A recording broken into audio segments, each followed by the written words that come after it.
90களில் துவக்கத்தில் வந்து நாங்கள் வந்து கிரெடிட் கார்டு அப்ளை பண்ணிவிட்டு அதுக்கே தகுதிகள் வேணும். அப்புறம் அது கொடுக்க மாட்டேன்பாங்க. உங்களுக்கு ஏன் கொடுக்கணும்னு கேட்பாங்க. இன்கம் ப்ரூஃப், அந்த ப்ரூஃப், இந்த ப்ரூஃப்னு. இப்போ எதுவுமே கேட்கறதில்ல. ஒரு 10 ஆண்டுகளுக்கு முன்பெல்லாம் பார்த்தீங்கன்னா அந்த ஃபோன் வந்து ரூ. 12,000 20,000 அது மொத்த விலையை தான் போடுவாங்க. இன்னைக்கு எந்த விளம்பரத்துலையும் நீங்கள் பாருங்கள் 90% 90% விளம்பரங்களில் அந்த மொபைல் ஃபோனினுடைய விலை என்னன்னே போடுறதில்ல. இஎம்ஐ எவ்வளோன்னு தான் போடுறாங்க. என்னுடைய பொருளாதாரத்தை வந்து நான் கண்ட்ரோல் பண்ணணும் அப்படின்னா 3000 லாபம் வருதே, கிரெடிட் கார்டு மூலியமா தான் போட்டு வாங்குறதுல என்ன தப்பு இருக்கு அப்படின்னு ஒரு நியாயமான தாட் வர்றது தப்பு இல்லைல்ல? அதை பொறுத்த வரைக்கும் இது ஒரு மாயைன்னு நினைக்கிறேன். இன்னொரு விதமாக பார்த்தீங்கன்னா, எனக்கு தேவையே இல்லாத ஒரு பொருளை என்னை வாங்க தூண்டி அந்த பொருளுக்கு வந்து நான் ஒரு டிஸ்கவுண்ட் கொடுக்குறேன்னு சொல்லி என்னை வாங்க வைக்கிறது எப்படி? இப்போ விருப்பங்கள்ங்கிறது நம்ம இருக்கக்கூடிய சமூக வலைதளம், ஊடகம், மொபைல் ஆப்பு இதெல்லாம் வச்சு நமக்கு தேவையில்லாத பொருட்களை கூட ஒரு அத்தியாவசிய தேவையாக நம்ம நினைக்க வைக்கிறோம். நமக்கு வந்து எதிர்பார்ப்பு அதிகமாக இருக்கும் பொழுது நம்ம சேமிக்க தூங்குவோம். சேமித்து அதற்கான இலக்கை அடைஞ்சு அந்த பணத்தை வச்சு வாங்கினா தப்பு இல்லை. அதை உடனடியாக வாங்கணும்னு நம்மளை நினைக்க வைக்கிறாங்க. பை நவ் பே லேட்டர், பிஎன்பிஎல்னு ஒரு பிஸ்னஸ் மாடலே டெவலப் ஆயிடுச்சு. இந்த நீங்கள் சொன்ன அந்த மொபைல் ஃபோன் வாங்குறதுக்கு ஒரு கார்டு, அது டிஸ்கவுண்ட் கொடுத்தாங்கிறதுக்காகவே பெட்ரோல் போடுறதுக்கு வேறு கார்டு, அதில் எனக்கு திருப்பி கிடைக்குது அப்படின்னு. இன்றைக்கி நான் பீம் பேயில் போட்டேன்னா மத்திய அரசாங்கம் சொல்லி அதில் போட்டாலே சில பெட்ரோல் பங்க்ஸில் போட்டால் எனக்கு 50 ரூபா திருப்பி கொடுக்குறாங்க. அதுக்காக நான் ஒரு கிரெடிட் கார்டு வச்சுக்கணுங்கிற கட்டாயமே கிடையாது. உங்களால் வாங்க முடியலைங்கிறப்ப நீங்கள் இஎம்ஐ போகிறதுல தப்பு இல்லை. அது அத்தியாவசியமான பொருளாக இருக்கணும், இன்றைக்கி தேவைப்படுற பொருளாக இருக்கணும். ஆனால் உங்களுக்கு அது முழுசும் வாங்குறதுக்கு காசு இல்லைன்னா நீங்கள் அதுக்கு போகலாம். ஆனால் அது இஎம்ஐ கொடுக்குறாங்கிறதுக்காக போயிட்டு மிச்ச பணம் இருக்குது பார்த்தீங்களா, 40,000 ரூபா கொடுத்து வாங்குறதுக்கு பதில் 5,000 ரூபா இஎம்ஐ போயிட்டீங்க, 30,000 ரூபா கையில் இருக்குன்னு இன்னொரு பொருளை சேர்த்து வாங்க வைக்கிறது தான் அவங்களுடைய எண்ணம். இந்த கிரெடிட் கார்டுங்கிற சிஸ்டமே, அதுவும் இலவச கிரெடிட் கார்டு உங்களுக்கு ஏன் கொடுக்குறாங்க? அவங்களுக்கு என்ன, அந்த கார்டு அடிக்கிற காசை கூட உங்கள்கிட்ட வாங்கிக்க மாட்டாங்களா? 100 ரூபாய் 50 ரூபாயோ? அப்போ எப்படி கொடுக்குறாங்க? அப்போ அந்த பிஸ்னஸ் மாடலே எங்கே ஒர்க் ஆகுதுன்னா, நம்ம டிஃபால்ட் பண்ணணும். நம்ம டிஃபால்ட், அதிக பேர் டிஃபால்ட் பண்ண பேமெண்ட்டை கொடுக்குறத தள்ளி போட அல்லது அதன் மீதான பெனால்ட்டி, அதன் மீதான வட்டி, இதுதான் அவங்களுக்கு வருவாய். கிரெடிட் கார்டு பில்லை உங்களுக்கு ஒழுங்காக அனுப்புறதே கிடையாது. முதல்ல இன்வாய்ஸ் மெயில் அனுப்பிச்சிட்டேம்பாங்க, ப்ரூஃப் கேட்டால் எதையோ கொடுக்குறாங்க. சில சமயம் அதுலெல்லாம் தவறுகள் நடக்கிறதா சொல்கிறாங்க. பட் எனக்கு தெரிஞ்சு ஆன்லைன் அக்சஸ் வச்சுட்டு நம்ம பார்த்துட்டே இருந்துட்டு கரெக்டான டேட்டை நம்ம ஃபோனில், காஸ்ட்லியான ஃபோன் வாங்குறோம்ல, அதில் ஒரு அலாமை செட் பண்ணி வச்சுக்கிட்டு அந்த டேட்டில் நமக்கு ரிமைண்ட் 2 நாள் 3 நாளில் ரிமைண்ட் பண்ணுற மாதிரி வச்சுக்கிட்டு உடனே ட்ரான்ஸ்ஃபர் பண்ணிக்கிட்டு. பட் முடிஞ்ச வரைக்கும் கேஷ் எடுக்கிறத தவிர்க்கிறது நல்லது. அப்படியே எடுத்தோம்னா நம்மளோட பேங்க்கில் எடுக்கணும். பட் அதுக்குமே நீங்கள் எல்லாமே சார்ஜஸ்லாம் உண்டு. இல்லைன்னா அடுத்த நிமிஷம் இது நமக்கு ஒத்து வராதுன்னு பேமெண்ட்டை கட்டிட்டு அக்கௌண்ட்டை க்ளோஸ் பண்ணிவிடுங்க. டிஸ்பியூட் பண்ணிட்டு இருக்காதீங்க. நீங்கள் டிஸ்பியூட் பண்ண ஒவ்வொரு நாளைக்கும் அதுக்கு கந்து வட்டி போட்டுக்கிட்டே இருப்பாங்க. சமீப காலத்துல கிரெடிட் கார்டு அப்படின்றது ஒரு இன்றியமையாத தேவையா மாறிடுச்சு. ஆனா அந்த கிரெடிட் கார்டை எப்படி சேஃபா பயன்படுத்துறது, நம்மளுடைய வங்கி கணக்குல இருக்கக்கூடிய பணத்தை வந்து எப்படி பாதுகாக்கிறது, இது மாதிரியான கேள்வி அப்படின்றது நம்ம எல்லாருக்குமே இருக்கும். ஸோ அதை எப்படி கிரெடிட் கார்டை சேஃபா பயன்படுத்துறது அப்படின்றத பத்தி பேசுறதுக்காக பொருளாதார விமர்சகர் நாகப்பன் சார் நம்மளோட இணைந்திருக்கிறார். அவர்கிட்ட இதை பத்தி நிறைய பேசலாம். சார் வணக்கம். வணக்கம். இருக்கக்கூடிய காலகட்டங்கள்ல தினைக்கும் ஒரு ஃபோன் வந்துருது, ஏதோ ஒரு பேங்க்ல இருந்து கிரெடிட் கார்டு வாங்கிக்கோங்க சார், லைஃப் டைம் வரைக்கும் ஃப்ரீ அப்படின்னு சொல்லிட்டு நிறைய ஃபோன் கால் வருது. நம்மளும் வாங்கிடுறோம்னு வச்சுக்கோங்க சார். கிரெடிட் கார்டு பொதுவாக யார் வாங்கலாம், அது நல்லதா கெட்டதா சார்? கிரெடிட் கார்டு யார் வாங்குறான்னு கேட்டிங்கன்னா, யாருமே வாங்குறது இல்லை. இது அவங்க தலையில் கட்டப்படுது பெரும்பாலும். ஓகே, நம்ம இந்த 90களில் துவக்கத்தில் வந்து நாங்கள் வந்து கிரெடிட் கார்டு அப்ளை பண்ணிவிட்டு அதுக்கே தகுதிகள் வேணும், அப்புறம் அது கொடுக்க மாட்டேன்பாங்க. உங்களுக்கு ஏன் கொடுக்கணும்னு கேட்பாங்க. இன்கம் ப்ரூஃப், அந்த ப்ரூஃப், இந்த ப்ரூஃப்னு. இப்போ எதுவுமே கேட்கறது இல்லை. ஆட்டோமேட்டிக்காக ப்ரீ அப்ரூவ்டு கிரெடிட் கார்டுனே நம்ம தலையில் கட்டப்பட்டுருது. ஃபர்ஸ்ட் ஆஃப் ஆல் அதிலிருந்தே நம்ம புரிஞ்சுக்கணும், இது வந்து எவ்வளோ ஒரு கவனமாக பயன்படுத்த வேண்டிய ஒரு கத்தி போன்ற ஒரு ஆயுதம். கத்தியை எப்படி காய்கறி நறுக்கிறதுக்கும் பயன்படுத்தலாம், ஒருத்தரை குத்தி காயப்படுத்துறதுக்கும் பயன்படுத்தலாம். நம்ம கவனமாக பயன்படுத்தணுங்கிறதுல. ஸோ கிரெடிட் கார்டு எல்லாருக்குமே அக்கௌண்ட் ஓப்பன் பண்ணோடனே எங்கள் தலைமுறையினருக்கு கொடுக்கப்பட்டது வந்து டெபாசிட் பண்ணுறதுக்கு செலானும் பேங்க் பாஸ்புக்கும். இப்போ உங்கள் தலைமுறைக்கு கொடுக்கப்படுறது அக்கௌண்ட் ஓப்பன் பண்ண உடனே டெபாசிட் செலானே கிடையாது. வித்ட்ராயல் ஸ்லிப்பும், செக் புக்கு, கிரெடிட் கார்டு, இதுதான் டெபிட் கார்டு தான் கொடுக்குறாங்க. ஏன்னா they want you to spend more, நிறைய பணத்தை செலவு பண்ணணும், தொழில் வியாபாரம் மற்றவங்களோடதெல்லாம் நல்லா நடக்கணும்னு பார்க்குறாங்க. அதனால இது வந்து யாருமே அப்ளை பண்ணி வாங்குறதில்ல.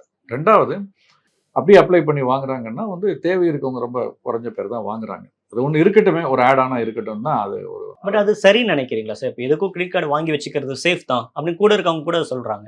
அது மூலமே அது நல்லது தானே? இல்லை, இப்போ என்ன கேட்டிங்கன்னா வந்து கிரெடிட் கார்டே இல்லாமல் இருக்கிறது பெட்டர், டெபிட் கார்டு வச்சுக்கிறது பெட்டர். டெபிட் கார்டுங்கிறது நம்ம பேங்க்ல இருக்கக்கூடிய அக்கௌண்ட்டில் இருக்க பணத்தை மட்டும் தான் யூஸ் பண்ண போகிறோம். பட் அது நடைமுறையில் இன்னைக்கு எல்லாருக்கும் சாத்தியமானு பார்க்கணும். ஒரு அவசரத்துக்கு ஏதோ ஒரு தேவை ஏற்படலாம். அது மெடிக்கலாக இருந்தால் ஹெல்த் இன்சூரன்ஸ் மூலமாக கவர் பண்ணிக்கலாம். அது இல்லாமலும் சில சமயங்கள் சில அவசர தேவைகள் ஏற்படும் பொழுது ஒரு அக்கேஷனலாக அப்பப்போ அதை வந்து பயன்படுத்துறதுக்கு ஒரு கிரெடிட் கார்டு ஒரு கார்டு வச்சுக்கிறதுல தப்பு இல்லைன்னு நான் நினைக்கிறேன். அது கூட அவாய்ட் பண்ணலாம். பட் வேற வழி இல்லைன்னா ஒரு கார்டு வச்சுக்கிறதுல தப்பு இல்லை. இப்போ நார்மலா நான் மொபைல் வாங்க கடைக்கு போறேன் அப்படின்னா, இந்த மொபைல் இவ்வளோ ரேட்டு, நீங்க கிரெடிட் கார்டு பயன்படுத்தி வாங்குனீங்க அப்படின்னா ஒரு ரூ. 3000 குறையும் அப்படின்னு என்னைய ஆட்டோமேட்டிக்கா ஒரு டெம்ப்ட் பண்றாங்கன்றப்ப, என்னுடைய பொருளாதாரத்தை வந்து நான் கண்ட்ரோல் பண்ணணும் அப்படின்னா ரூ. 3000 லாபம் வருதே, கிரெடிட் கார்டு மூலியமா தான் போட்டு வாங்குறதுல என்ன தப்பு இருக்கு அப்படின்னு ஒரு நியாயமான தாட் வர்றது தப்பு இல்லைல்ல? நிச்சயமா. அதாவது இன்னைக்கு வந்து நீங்க சொல்றது ஒரு கரெக்டான பாயிண்ட் பிடிச்சிருக்கீங்க. ஒரு மிகப்பெரிய இந்தியாவில் மிகப்பெரிய வங்கியும் இந்தியாவில் வந்து அல்லது உலக அளவில் அதிகமாக இருக்கக்கூடிய ஒரு கைபேசி அலைபேசியும் ஒரு ஒப்பந்தம் போட்டிருந்தாங்க. அந்த ஒப்பந்தத்தின்படி நீங்கள் கிட்டத்தட்ட ரூ. 10,000 வரைக்கும்லாம் டிஸ்கவுண்ட் கொடுத்தாங்க அந்த ஃபோனை வாங்குறப்ப. அப்போ அது வாங்குறவங்களுக்கு அதில் ஒரு பெனிஃபிட் இருக்கான்னா இருக்கு அப்படின்னு நமக்கு தோணும். ஆனால் என்னை பொறுத்த வரைக்கும் இது ஒரு மாயைன்னு நினைக்கிறேன். இன்னொரு விதமாக பார்த்தீங்கன்னா, எனக்கு தேவையே இல்லாத ஒரு பொருளை என்னை வாங்க தூண்டி அந்த பொருளுக்கு வந்து நான் ஒரு டிஸ்கவுண்ட் கொடுக்குறேன்னு சொல்லி என்னை வாங்க வைக்கிறது எப்படி? எனக்கு தேவையான பொருளுடைய விலையே ரூ. 20,000 இருக்கும் உண்மையிலேயே. அதுவே எனக்கு டிஸ்கவுண்டட் ப்ரைஸ். ஆனால் நான் தேவையில்லாத ஒரு பொருளை வந்து 80,000 1,00,000 கொடுத்து வாங்கி அதில் ரூ. 10,000 டிஸ்கவுண்ட் கொடுக்குறேன்னு சொல்றாங்க. ஸோ நீங்க அந்த மாதிரி ஆங்கிளில் பார்த்தீங்கன்னா, இதுக்காக நான் ஒரு கிரெடிட் கார்டு வச்சுக்கணுமா அந்த டிஸ்கவுண்ட்டுக்காக அப்படின்னு அது நான் வந்து ஒரு ஒரு நியாயமான காரணமாக நான் பார்க்கல. ஏன்னா அது வந்து நம்மளை விலை அதிகமான ஒரு ப்ராடக்டை வாங்குறதுக்கு தூண்டுது. உதாரணமாக நீங்கள் இன்னைக்கு பொருட்களுடைய விளம்பரம் பார்த்தீங்கன்னா, இன்னைக்கு ஒரு கைபேசி எடுத்துக்கோங்க. ஒரு 10 ஆண்டுகளுக்கு முன்பெல்லாம் பார்த்தீங்கன்னா அந்த ஃபோன் வந்து ரூ. 12,000 20,000 அது மொத்த விலையை தான் போடுவாங்க. இன்னைக்கு எந்த விளம்பரத்துலையும் நீங்கள் பாருங்க 90% 90% விளம்பரங்கள்ல அந்த மொபைல் ஃபோனினுடைய விலை என்னன்னே போடுறது இல்லை. இஎம்ஐ எவ்வளோன்னு தான் போடுறாங்க. அந்த இஎம்ஐ 5,000 10,000 எல்லாரும் கன்வின்ஸ் ஆகி அதை வாங்க போயிடுறாங்க. ஹையா நமக்கு தேவையானதோடு அதிகமாக வாங்க போயிடுறாங்க. ஸோ அந்த இஎம்ஐ எங்கேருந்து வருது? பெரும்பாலும் கிரெடிட் கார்டுலேருந்து தான் வருது. ஸோ அதனால ஒரு விஷயம் நமக்கு உதவியா இருக்கு, அதை நம்ம ப்ராப்பரா யூஸ் பண்றதுன்னா பண்ணலாம். ஆனால் அதற்கான செல்ஃப் கண்ட்ரோல், அதற்கான மனப்பக்குவம் நமக்கு இருக்கும். இப்போ இந்த செல்ஃப் கண்ட்ரோல் மனப்பக்குவம் அப்படின்றத பொதுவாக உங்களை மாதிரியான அந்த பொருளாதார ஆலோசகர் தொடர்ந்து சொல்லிக்கிட்டே இருக்கீங்க. அது என்ன சார்? அதை எப்படி வகைப்படுத்துறீங்க? அது செல்ஃப் கண்ட்ரோல், கிரெடிட் கார்டு வாங்கிக்கலாம், ஆனால் உங்ககிட்ட கண்ட்ரோல் இல்லை அப்படின்னா அதை நீங்க தான் போய் பெரிய சிக்கல்ல சிக்குவீங்க அப்படின்னு சொல்றீங்கல்ல சார்? அது என்ன காரணம் சார்? அதை எப்படி வகைப்படுத்துறீங்க செல்ஃப் கண்ட்ரோல்? இல்லை, இப்போ நமக்கு நீட்ஸ்ன்னு இருக்கு, வாண்ட்ஸ்ன்னு இருக்கு. ரொம்ப குழப்பிக்க வேண்டாம். நீட்ஸுங்கிறது நம்மளோட அடிப்படை தேவைகள், விருப்பங்கள் இருக்கக்கூடிய விருப்பங்கள். இப்போ விருப்பங்கள்ங்கிறது வந்து முன்னாலெல்லாம் ரொம்ப குறைவாக இருக்கும். இப்போ விருப்பங்கள்ங்கிறது நம்ம இருக்கக்கூடிய சமூக வலைதளம், ஊடகம், மொபைல் ஆப் இதெல்லாம் வச்சு நமக்கு தேவையில்லாத பொருட்களை கூட ஒரு அத்தியாவசிய தேவையாக நம்ம நினைக்க வைக்கிறாங்க. ரெண்டாவது, அந்த பொருளை உடனே வாங்கிடணும்னு நினைக்க வைக்கிறாங்க. நான் முதல் பகுதியை கூட தப்பா சொல்ல மாட்டேன். அப்படி நினைக்க வைக்கிறாங்கன்னா நினைக்கட்டும். நம்ம அதுக்கு ஒரு ஆம்பிஷன் நமக்கு கூடுது. நமக்கு வந்து எதிர்பார்ப்பு அதிகமா இருக்கும் பொழுது நம்ம சேமிக்க துவங்குவோம். சேமிச்சு அதற்கான இலக்கை அடைஞ்சு அந்த பணத்தை வச்சு வாங்கினா தப்பு இல்லை. அதை உடனடியா வாங்கணும்னு நம்மள நினைக்க வைக்கிறாங்க. பை நவ் பே லேட்டர், பிஎன்பிஎல்னு ஒரு பிசினஸ் மாடலே டெவலப் ஆயிடுச்சு. அமெரிக்காவில் இருந்தது, இங்கேயும் வந்துருச்சு. அதற்கு உறுதுணையாக இருக்குது கிரெடிட் கார்டு. இன்னைக்கு முதல்ல வாங்கிரு, நீ என்ஜாய் பண்ணு லைஃபை, எனக்கு நீ மெல்ல பே பண்ணு அப்படின்னு சொல்றாங்க. கேட்க நல்லா இருக்கு. பட் என்ன நம்ம பண்றோம்னா, நம்ம இன்னைக்கு வாங்கிட்டு நம்ம அப்புறம் அவனுக்காக உழைச்சிக்கிட்டு இருக்கோம். அந்த கம்பெனிக்காக, அந்த பொருளை வித்த கம்பெனிக்கும் அந்த கிரெடிட் கார்டு மூலமாக நம்மகிட்ட வட்டியை வசூல் பண்ற கம்பெனிக்கு தான் நம்ம வேலை பார்த்துக்கிட்டு இருக்கோம். நம்ம ப்ரொடக்டிவிட்டியை இம்ப்ரூவ் பண்றதுங்கிறதுல சந்தேகம் இல்லை. நம்ம வந்து நல்ல பொருட்களை வாங்கும் பொழுது அது தேவையான உணர்ந்து வாங்கணும் ஒன்று. ரெண்டாவது, நமக்கு அந்த கண்ட்ரோல் சொன்னேன் இல்லையா, செல்ஃப் கண்ட்ரோல் அப்படிங்கிறது வந்து நம்மளே பிளேம் பண்றோமே அப்படின்னு கூட ஒரு கருத்து இருக்குது. ஏன் நம்ம அந்த கார்பரேட் அவங்க தான் நம்மளை ஃபோர்ஸ் பண்றாங்க. அவங்க தானே யாரும் உங்களை கையை பிடிச்சி இழுத்து இதை வாங்கு அப்படின்லாம் சொல்றது இல்லை. எல்லாருமே படித்தவர்கள், விவரமானவர்கள். நம்ம வந்து ஒரு அந்த வசதி இல்லாதவங்க கிரெடிட் கார்டுக்கே போறதில்லை. அவங்க அன்னன்னைக்கு உள்ள ரேஷன் அரிசி அப்படி இருக்காங்க. அவங்கள பத்தி நம்ம பேசல. நம்ம பேசுறதெல்லாம் படித்தவர்கள், ஒரு டிகிரி படிச்சவங்க, ஒரு நல்ல ஐடி கம்பெனில வேலை பார்க்குறவங்க. அவங்களுக்கு நம்மளுடைய வருமானம் எவ்வளோன்னு தெரியும். இது எவ்வளோ ஆண்டு காலம் வரும், இது நிச்சயமற்றது, சாஸ்வதம் இல்லை, என்னைக்கு வேணாலும் நம்ம வேலையை விட்டு தூக்கப்படலாங்கிறது அவங்களுக்கு தெரியும். தெரியாமையெல்லாம் இல்லை. அதையும் தாண்டி நம்ம செலவு பண்றோம்னா பாசிட்டிவான ஒரு ஆங்கிள் நான் என்ன பார்க்குறேன்னா, இந்த தலைமுறையில் இருக்கக்கூடிய ஒரு கான்ஃபிடன்ஸ். இந்த வேலை போனால் இன்னொரு வேலை எனக்கு கிடைச்சிடும், அதனால தைரியமா இந்த கடனை நல்லா அடைச்சு, இது நல்ல விஷயம் தான். பட் ஆனால் அது ஓவர் கான்ஃபிடென்ஸாக மாறிடக்கூடாது. அதுக்காக தேவையில்லாத பொருட்களை வாங்கக்கூடாது. அதுலேருந்து நம்மளை விலகி இருக்க வரைக்கும் கிரெடிட் கார்டு வந்து தப்பு இல்லை. அந்த ஒரு கார்டு ஒரு அவசரத்துக்கு வச்சுக்கிறது 4-5 கார்டை வச்சுக்கிறது ஆபத்தானது அப்படின்றது நிச்சயமா. ஏன்னா நிறைய பேர் பார்த்துருக்கேன். சில பேர் வந்து இந்த கார்டில் உள்ள டியூ அந்த கார்டுக்கு மாற்றி அங்கிருந்து இல்லை சார். இப்போ ஒரு மொபைல் வாங்குறோம் அப்படின்னா ஹெச்டிஎஃப்சியில் இந்த ஆஃபர் இருக்கு, இன்னொரு பேங்க்ல இந்த ஆஃபர் இருக்கு அப்படின்னு நம்மளுக்கு பொதுவாக ஒரு ஆஃபர் கொடுத்து, இப்போ இந்த கிரெடிட் கார்டு வச்சுதான் இன்னும் ஒரு 2,000 கம்மி பண்ணியிருந்திருக்கலாமே அப்படின்னு அவங்க கொடுக்குறப்ப வாங்கி வச்சுக்கிறேன் இல்லையா? அது எல்லாமே கூடுதல் சுமையாக தான் எனக்கு மாறுமா? அன்னைக்கு தேதிக்கு அது நல்லா இருக்கலாம். அந்த ஒரு பெனிஃபிட்டுக்காக நீங்கள் வாங்கினீங்கன்னா, இப்போ எனக்கு தெரிஞ்சு சில பேர் 3 கார்டு 4 கார்டு எதுக்குன்னா, இந்த நீங்கள் சொன்ன அந்த மொபைல் ஃபோன் வாங்குறதுக்கு ஒரு கார்டு, அது டிஸ்கவுண்ட் கொடுத்தாங்கிறதுக்காகவே பெட்ரோல் போடுறதுக்கு வேற கார்டு, அதில் எனக்கு திருப்பி கிடைக்குது அப்படின்னு. இன்றைக்கி நான் பீம் பேல போட்டேன்னா மத்திய அரசாங்கம் அதில் போட்டாலே சில பெட்ரோல் பங்க்ஸில் போட்டால் எனக்கு 50 ரூபா திருப்பி கொடுக்குறாங்க. அதுக்காக நான் ஒரு கிரெடிட் கார்டு வச்சுக்கணுங்கிற கட்டாயமே கிடையாது. ஓகே, ஸோ இது வந்து ஒன்னொன்றுக்கும் ஒன்னொன்று வாங்க ஆரம்பிச்சோன்னா, இப்போ மொபைல் ஃபோன் எடுத்துக்கோங்க. ஒரு காலகட்டத்தில் நீங்கள் வந்து ஒரு 30 வருஷத்துக்கு முன்னால் ஒரு கம்பெனியில் எடுத்திருந்தீங்கன்னா, திடீர்னு இன்னொரு கம்பெனி இன்னொரு பேக்கேஜ் லான்ச் பண்ணுவான். அதுக்காக நீங்கள் அந்த நம்பரை மாற்றி, அதுலேருந்து இன்னும் 6 மாதத்தில் இன்னொரு பேக்கேஜ் போடுவான், அதுக்காக மாற்றி, இப்படி உங்கள் நம்பரே மாறி போயிடும். இப்போ நம்பர் போர்ட்டபிலிட்டி வந்துருச்சு. இதுக்கு முன்னாடிலாம் பார்த்தீங்கன்னா ரொம்ப கஷ்டம். நீங்கள் நல்ல பேக்கேஜ் என்டர் பண்ண ஒரு 3 மாதத்துக்குள்ளே பார்த்தா அடுத்து இன்னொரு பேக்கேஜ் லான்ச் பண்ணுவோம். இதை விட டிஸ்கவுண்டடாக இருக்கும். இப்படி மாறின கால், ஏன்னா மொபைல் ஃபோன் வந்த புதுசில் வந்து 16 ரூபா கால், அவுட் கோயிங் கால் ஒரு நிமிஷத்துக்கு 16 ரூபா. இன்கமிங் காலுக்கு சார்ஜ் உண்டு. அப்போல்லாம் உங்களுக்கு தெரிஞ்சிருக்காது, 8 ரூபா. இன்னைக்கு நமக்கு அவுட் கோயிங்கே வந்து எவ்வளவு சில பைசாக்கள்ல நமக்கு முடிஞ்சிருதுங்கிறத நம்ம பார்க்குறோம். அதையுமே நம்ம டேட்டா யூஸ் பண்ணி வாட்ஸ்அப்பில் கூப்பிட்டீங்கன்னா, வைஃபைல யூஸ் பண்ணிங்கன்னா அந்த கால் இன்னும் கம்மியாயிடுது உங்களுக்கு சார்ஜஸ்.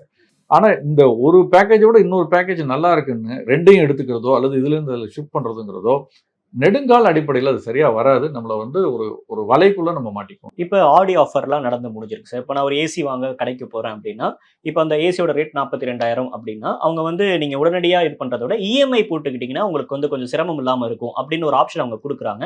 நம்மளுக்கு அது சரின்னு படுது. அது உண்மையுமே சரியா சார்? இல்ல கிரெடிட் கார்டை வச்சு ஃபுல்லா வாங்கிறது பெட்டரா, இல்ல இஎம்ஐ போட்டுக்கிறது சரியா? அது டிபெண்ட்ஸ் அப்பான் அது. நான் அதுல வந்து எல்லாமே வந்து ஏமாற்று வேலையினோ அல்லது நம்மளை வாங்க தூண்டுறதுனோ சொல்ல மாட்டேன். சில விஷயங்கள்ல அந்த கிரெடிட் கார்டு கம்பெனி, இப்போ நீங்கள் ஒரு பேங்க் சொன்னீங்க, அவங்க வந்து இன்னைக்கு இருக்கக்கூடிய ஃபோனில் உயர்தர ஃபோன் வாங்கும் பொழுது அதில் வந்து 10,000 ரூபா வரைக்கும் அவங்களுக்குள்ள ஷேர் பண்ணிக்கலாம் அவங்க கொடுத்தாங்க. அதில் பிரச்சனை வந்ததுனால இப்போ அவங்க விலகிட்டாங்க. வேற பேங்க் வந்து இப்போ அதே ஃபோனை கேஷ்பேக் கொடுக்குறாங்க, ஆனால் குறைவாக கொடுக்குறாங்க. ஏன்னா அந்த கம்பெனி அதை ரீஇம்பர்ஸ் பண்ணுறது இல்லைங்கிறதுனால. சில சமயங்களில் அந்த கம்பெனி அதை ரீஇம்பர்ஸ் பண்ணுவாங்க, கிரெடிட் கார்டு வந்து அதை சில இதை வந்து பேர் பண்ணிக்கிறாங்க. அது மாதிரி இருக்கும் பொழுது அதை எவால்வேட் பண்ணி இதில் நிச்சயமாக நமக்கு வந்து எந்த விதமான, நீங்கள் கேஷ் கொடுத்து வாங்கினா எவ்வளோ வரும், கேஷ்னு சொல்லும் பொழுது நம்ம செக், ஆன்லைன் பேமெண்ட் அல்லது செக் அல்லது யூபிஐ கொடுத்து நம்ம இருக்க பணத்தை கொடுத்து வாங்கும் பொழுது எவ்வளோ வரும், அதே வந்து கடனாக வாங்கும் பொழுது எவ்வளோ வரும், இஎம்ஐ மாற்றும் பொழுது எவ்வளோ வரும்னு கணக்கு போட்டு பார்த்து நிஜமாவே அதில் டிஃப்ரென்ஸ் இல்லைங்கிறப்ப நம்ம இஎம்ஐ போகிறதுல தப்பு இல்லை. ஆனால் இந்த பணத்தை என்ன பண்ண போறீங்க, இதையும் திரும்ப இன்னொன்று செலவு பண்ண போறீங்க. அவங்களுடைய எண்ணம் உங்களால் வாங்க முடியலைங்கிறப்ப நீங்கள் இஎம்ஐ போகிறதுல தப்பு இல்லை. அது அத்தியாவசியமான பொருளாக இருக்கணும், இன்னைக்கு தேவைப்படுற பொருளாக இருக்கணும். ஆனால் உங்களுக்கு அது முழுசும் வாங்குறதுக்கு காசு இல்லைன்னா நீங்கள் அதுக்கு போகலாம். ஆனால் அது இஎம்ஐ கொடுக்குறாங்கிறதுக்காக போயிட்டு மிச்ச பணம் இருக்குது பார்த்தீங்களா, 40,000 ரூபா கொடுத்து வாங்குறதுக்கு பதில் 5,000 ரூபா இஎம்ஐ போயிட்டீங்க, 30,000 ரூபா கையில் இருக்குன்னு இன்னொரு பொருளை சேர்த்து வாங்க வைக்கிறது தான் அவங்களுடைய எண்ணம். டெம்ப் பண்றது. அதில் நம்ம விழாம இருக்க தயாராக இருந்தால் நம்ம அதை பண்ணலாம், பெனிஃபிட்டாக இருந்தால் பண்ணலாம். இப்போ என்னோட கிரெடிட் கார்டில் 60,000 லிமிடெட் இருக்கு அப்படின்னா நான் மேக்ஸிமம் எவ்வளோ சார் யூஸ் பண்ணுவேன், எத்தனை பெர்சன்டேஜ் வரைக்கும் அதை நான் யூஸ் பண்ணாமல் இருக்கிறது பெட்டர். பட் பண்ணீங்கன்னா அதுக்குள்ளே யூஸ் பண்ணுறது பெட்டர். பிகாஸ் ஒரு விஷயத்தை புரிஞ்சுக்கணும், பல கிரெடிட் கார்டில் உங்களுக்கு ஒரு லிமிட் கொடுத்துருக்காங்கன்னா, நீங்கள் போய் 60,000 லிமிட் சொன்னீங்கல்ல, 60,000 ரூபாய்க்கு போயிட்டால் போகக்கூடாது இல்லை, போகும். என்ன பண்ணுவாங்க, நீங்கள் ஒரு லிமிட் 5,000 ரூபாய் எக்ஸீட் பண்ணிட்டான்னு சொல்லி அதுக்கு ஒரு பெனால்ட்டி, அந்த பெனால்ட்டிக்கு ஒரு இன்ட்ரெஸ்ட் போடுவாங்க. இதெல்லாம் நடந்திருக்கு. ஸோ ரொம்ப கவனமாக இருக்கணும். அந்த லிமிட்டு தான் லிமிட்டுன்னு நம்ம நினச்சிக்கிட்டு இருக்கிறதுல அர்த்தமே கிடையாது. ஸோ லிமிட்டுக்குள்ளே பயன்படுத்துறது நல்லது, முடிஞ்ச வரைக்கும் டெபிட் கார்டை பயன்படுத்துறது நல்லது. அதுக்கு மீறி போகும்பொழுது நம்ம கிரெடிட் கார்டை பயன்படுத்தலாம். சார், இப்போ எனக்கு இந்த மாதம் 23ஆம் தேதி இஎம்ஐ வந்து கட்டணும், 4,000 ரூபா இருக்குது அப்படின்னா என்னால் அதை கட்ட முடியல. ஆனால் மினிமம் இதாக வந்து நான் வந்து ஒரு 2,500 ரூபா கட்டினா போதும் அப்படின்னு ஒவ்வொரு மாதமும் எனக்கு வரப்ப அந்த மினிமம் டியூ வந்து நான் கட்டிடுறேன்பா, நான் சேஃபாக இருக்கேன் அப்படின்னு இருக்கிறது சரியான ஒரு பழக்கம்? அல்டிமேட்டாக கிரெடிட் கார்டு அந்த சிஸ்டம் எப்படி ஃபங்க்ஷன் பண்ணுங்கிறது புரிஞ்சுக்கிட்டு அந்த கேள்வியே வராது. முழு பணத்தையும் உடனே கட்டிடுவீங்க. இந்த கிரெடிட் கார்டுங்கிற சிஸ்டமே, அதுவும் இலவச கிரெடிட் கார்டு உங்களுக்கு ஏன் கொடுக்குறாங்க, அவங்களுக்கு என்ன அந்த கார்டு அடிக்கிற காசை கூட உங்கள்கிட்ட வாங்கிக்க மாட்டாங்களா, 100 ரூபாய் 50 ரூபாயோ? அப்போ எப்படி கொடுக்குறாங்க? அப்போ அந்த பிஸ்னஸ் மாடலே எங்கே ஒர்க் ஆகுதுன்னா, நம்ம டிஃபால்ட் பண்ணணும். நம்ம அதிக பேர் டிஃபால்ட் பண்ண பேமெண்ட்டை கொடுக்குறத தள்ளி போட அல்லது அதன் மீதான பெனால்ட்டி, அதன் மீதான வட்டி, இதுதான் அவங்களுக்கு வருவாய். அதை நம்பி தான் அந்த பேங்க் இந்த ஃபோன் வாங்கினீங்கன்னா அல்லது இந்த ஏசி வாங்கினா நீ இஎம்ஐ கட்டுங்கிறான். ஏன், ஏதாவது ஒரு இஎம்ஐயை டிஃபால்ட் பண்ணிட மாட்டானா? அப்போ நம்ம அதுக்கு ஒரு இன்ட்ரெஸ்ட் போடலாம், அதுக்கு ஒரு பெனால்ட்டி போடலாம். இதுதான் அவங்களுடைய பேசிக் பிஸ்னஸ் மாடல். என்ன இன்ட்ரெஸ்ட்டு, அவங்க கடன் பேங்க்ல வாங்கி தானே கொடுக்குறாங்க. நியாயமான இன்ட்ரெஸ்ட்டாக இருந்தால் பரவாயில்ல. யார் வீட்டு கடன் மீதான வட்டி எவ்வளோ, 8%, 9%, இப்போ 9.5% இருக்கலாம். பர்சனல் லோன் வாங்கினீங்கன்னா வந்து 14%, 15% இருக்கலாம். அதை விட பல மடங்கு இது. இந்த தமிழ்நாட்டில் ஒரு சட்டமே இருக்குது, அந்த சட்டத்துக்கு விலக்கு பெற்றது இது. அந்த சட்டத்துக்கு கந்து வட்டி, மீட்டர் வட்டிலாம் சொல்கிறோம் பாருங்க, அதோட மோசமான வட்டி இந்த இவங்க போடக்கூடிய வட்டி. ஒரு மாதம் டிஃபால்ட் ஆகிட்டீங்க, நீங்கள் கார்டை சரண்டர் பண்ணேன்னா ஆட்டோமேட்டிக்காக எல்லாத்தையும் திருப்பி பண்ணிடுவாங்க. இதில் ஒரு சிஸ்டமே ஒர்க் ஆகுது. நீங்கள் இன்னும் நல்லா பார்த்தீங்கன்னா சில நிறுவனங்கள், இதை நான் எனக்கு நடந்ததை வச்சு நான் சொல்கிறேன், ஒரு காலகட்டங்கள்லாம் போல நான் அதனால் அந்த முடிவுக்கு வந்துட்டேன். என்னென்னா, கிரெடிட் கார்டு பில்லை உங்களுக்கு ஒழுங்காக அனுப்புறதே கிடையாது. முதல்ல இன்வாய்ஸை டிலே பண்ணி அனுப்புவாங்க, இல்லைன்னா அனுப்பிச்சிட்டேம்பாங்க. நம்ம எங்கே ப்ரூஃபாக கேட்க முடியும்? ஸோ அப்போ என்ன ஆகும், நீங்கள் வரலன்னு சொல்லிட்டு விட்டுருவீங்க, டிலே ஆகி போயிடும். அதனால நீங்கள் ஒரு குறிப்பிட்ட டேட், உங்கள் சம்பளம் வர டேட்லேருந்து 4 நாள் தள்ளி அந்த சைக்கிளை சூஸ் பண்ணுங்க. ஏன்னா உங்களுக்கு 3 அவங்க சைக்கிள் சாய்ஸ் கொடுக்குறாங்க. சூஸ் பண்ணிட்டு அதுக்கு 4 நாள் முன்னால பேமெண்ட்டை பண்ணிடுங்க. ஒரு நாள் கூட தள்ளி போடாதீங்க. 3 இது சொன்னீங்கல்ல சார், அது எது சார்? அதை கொஞ்சம் எக்ஸ்பிளைன் பண்ண முடியுமா? அந்த 3 பில்லிங் சாய்ஸ் சொல்றாங்க. இல்ல பில்லிங் ஒவ்வொரு பேங்க் வந்து ஒவ்வொரு காலகட்டத்தை கொடுப்பாங்க. இப்போ ஒரு குறிப்பிட்ட பேங்க் வந்து நீங்க வந்து 5ஆம் தேதி, 15ஆம் தேதி, 25ஆம் தேதின்னு சூஸ் பண்ணலாம்னு கொடுக்குறாங்க. ஃபிளெக்சிபிள் டேட்ஸ் கொடுக்குறாங்க. அந்த ஃபிளெக்சிபிள் டேட்ஸ்ல உங்களுக்கு வந்து அந்த சம்பளம் வந்த உடனே நீங்க டிஸ்போஸ் ஆகிற மாதிரியான டேட்டை சூஸ் பண்ணீங்கன்னா அந்த டயத்துக்கு நீங்க கட்டிடலாம். ரெண்டாவது ஆன்லைன் அக்சஸ் வாங்கி வச்சுக்கோங்க. இப்போ நிறைய பேர் ஹார்ட் காப்பி பிரிண்ட் அனுப்புறதும் இல்லை, மெயிலில் வந்து சில சமயம் வருது, வராமல் போயிடுது. மெயில் அனுப்பிச்சிட்டேம்பாங்க, ப்ரூஃப் கேட்டால் எதையோ கொடுக்குறாங்க. சில சமயம் அதுல எல்லாம் தவறுகள் நடக்கிறதா சொல்கிறாங்க. பட் எனக்கு தெரிஞ்சு ஆன்லைன் அக்சஸ் வச்சுட்டு நம்ம பார்த்துட்டே இருந்துட்டு கரெக்டான டேட்டை நம்ம ஃபோனில், காஸ்ட்லியான ஃபோன் வாங்குறோம்ல, அதில் ஒரு அலாமை செட் பண்ணி வச்சுக்கிட்டு அந்த டேட்டில் நமக்கு 2 நாள் 3 நாளில் ரிமைண்ட் பண்ணுற மாதிரி வச்சுக்கிட்டு உடனே ட்ரான்ஸ்ஃபர் பண்ணிடுறது. சார் இப்போ கிரெடிட் கார்டு மூலியமா நான் பணம் எடுக்கலாமா சார்? இப்போ ஒரு அத்தியாவசியமாக தேவைப்படுது, ஒரு 5000 ரூபாய் தேவைப்படுது, என்னோட கிரெடிட் கார்டு லிமிட் ஒரு 60,000 இருக்குது அப்படின்னா அதை ஸ்வைப் பண்ணி நான் பணம் எடுத்து யூஸ் பண்ணுறது சரியா? நான் இது வரைக்கும் எடுத்தது கிடையாது. கடைசியாக ஒரே ஒரு தடவை எடுத்தேன். வேறு வழியே இல்லாமல் டிமானிட்டைசேஷன் டயத்தில் ஒரு பர்டிகுலர் பேங்க்கில் தான் எடுக்க வேண்டி இருந்தது, கிரெடிட் கார்டில் தான் எடுக்க வேண்டி இருந்ததுன்னு சொல்லிட்டு. ஏன்னா அந்த 2000 ரூபாய் தான் லிமிட் இருந்தது. ஸோ டெபிட் கார்டில் ஒரு பேங்க்லேயும் இதையும் எடுத்தேன். நான் அந்த எடுத்த 2000 ரூபாய்க்கு நான் கட்டின சார்ஜஸ் 355 ரூபாய், 360 ரூபாய். கேஷ் வேறு பேங்க்கில் எடுத்ததுனால, ஏன்னா அங்கே தான் அந்த ஏடிஎம்மில் தான் பணம் இருக்குன்னு எடுத்ததுக்கு ஒரு சார்ஜ், ஜிஎஸ்டி, அது மேலே இவ்வளவும் கட்டணம்லாம் போட்டாங்க. இது எல்லாத்துக்கும் வராது இது. பட் முடிஞ்ச வரைக்கும் கேஷ் எடுக்கிறத தவிர்க்கிறது நல்லது. அப்படியே எடுத்தோம்னா நம்மளோட பேங்க்கில் எடுக்கணும். பட் அதுக்குமே நீங்கள் எல்லாமே சார்ஜஸ்லாம் உண்டு. ஸோ கேஷ் எடுக்கிறது டெபிட் கார்டை யூஸ் பண்ணி நம்ம எடுக்கிறது தான் பெட்டர். இப்போ கேஷ்க்கான தேவையே இல்லாமல் போயிடுச்சு. பெரும்பாலும் இப்போ வந்து நீங்கள் எல்லாமே யூபிஐ மூலமாக போகிறதுனால அதை பயன்படுத்திக்கிறதுல தப்பு இல்லை. ஏன்னா யூபிஐ பெரும்பாலும் நம்மளுடைய பேங்க் அக்கௌண்ட்ல இருந்து எடுத்து போகிற மாதிரி லிங்க் பண்ணிட்டீங்கன்னா அதுலேருந்து பண்ணுறது பெட்டர். சரி, இறுதியாக ஒரு கேள்வி. இந்த 5 விஷயங்களை கவனிக்காம தயவு செஞ்சு கிரெடிட் கார்டு வாங்காதீங்க, இல்லை பயன்படுத்துகிறப்ப இதெல்லாம் ரொம்ப கவனமாக பயன்படுத்துங்க அப்படின்னு அந்த பாயிண்ட் மட்டும் நீங்கள் சொன்னால் ரொம்ப யூஸ்ஃபுல்லாக இருக்கும். முதலாவதாக நீங்கள் கிரெடிட் கார்டே வாங்காதீங்கன்னு தான் நான் சொல்லுவேன். டெபிட் கார்டை யூஸ் பண்ண பாருங்க. பட் ஒரு அவசரத்துக்கு நீங்கள் ஒரு கிரெடிட் கார்டு வாங்குறது தப்பு இல்லை. அப்படி வாங்கினீங்கன்னா கரெக்டாக பில்லிங் சைக்கிளில் அந்த பேமெண்ட்டை கட்டிடுங்க. இது ரெண்டாவது ரொம்ப முக்கியமான ஒரு விஷயம். அது தள்ளி போகவே கூடாது. அதில் மூணாவது அதில் ஒரு வேளை டிஸ்பியூட் வந்ததுன்னா நீங்கள் வந்து கார்டை சரண்டர், உங்கள் பக்கம் நியாயம் இருந்தால் கார்டை சரண்டர் பண்ணுறேன்னு சொல்லுங்கள். ஆட்டோமேட்டிக்காக வந்து அமௌண்ட்டை கிரெடிட் கொடுத்துருவாங்க.